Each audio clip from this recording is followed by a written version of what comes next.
συμμετέχοντας στο Cyprus Entrepreneurship Competition this year.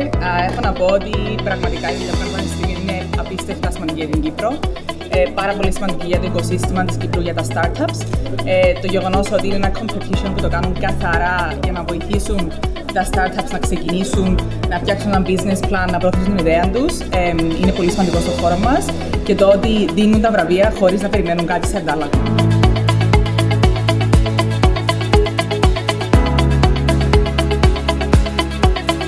Είχαμε μια εξαιρετική συζήτηση στο πάνελ, όπου καλύψαμε πάρα πολλά θέματα.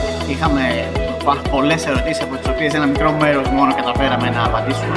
Όμως αυτό που πρέπει να συγκρατήσουμε, υπάρχουν πάρα πολλές ευκαιρίες, πολλά πράγματα που μπορούμε να κάνουμε για να ενισχύσουμε το οικοσύστημα στην Κύπρο, και επιτέλους από τη συζήτηση προέκυψαν πολλά και συγκεκριμένα βήματα που πρέπει να γίνουν προς αυτή την κατεύθυνση, και τώρα ο ρόλος και το καθήκον όλων μας είναι να βάλει ο καθένας στο χέρι του, στο σημείο που μπορεί, στα σημεία, στα κομμάτια του puzzle στα οποία μπορεί και αυτός αυτή να συνεισφέρει, όλοι μας να το κάνουμε.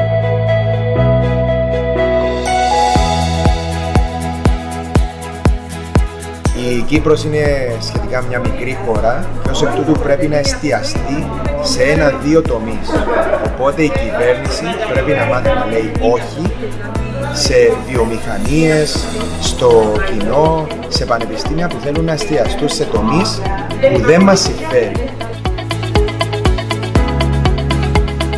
Πιστεύω ότι τα πανεπιστήμια έχουν πολύ σημαντικό ρόλο να παίξουν στο όλο το οικοσύστημα επιχειρηματικότητας και καινοτομίας, τόσο μέσα από διαγωνισμούς όπως ο σημερινός που διοργανώθηκε, όσο μέσα από τη στήριξη που μπορούν να δώσουν σε ερευνητικές και φοιτητικές ομάδες, αλλά και με το σύνδεσμο που μπορούν να κάνουν με τη βιομηχανία, τους επενδυτές και με όλη την κοινότητα. Επιχειρηματικότητα νομίζω είναι μια έννοια που πολύ λίγοι άνθρωποι καταλαβαίνουν τι είναι, αλλά συνεχώς κερδίζει έδαφος.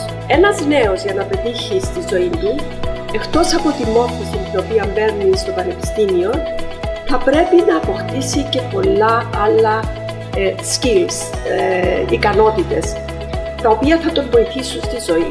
Η αποτυχία δεν είναι μέσα στην κουλτούρα του Κυπρίου. Δεν δέχονται την αποτυχία. Και όμως, για να πετύχεις στη ζωή και να καλλιεργήσεις αυτήν την επιχειρηματικότητα, να ιδρύσεις εταιρείες, να κάνεις μια νέα εργασία, πρέπει να είσαι διατεθειμένος να πάρεις ρίσκα.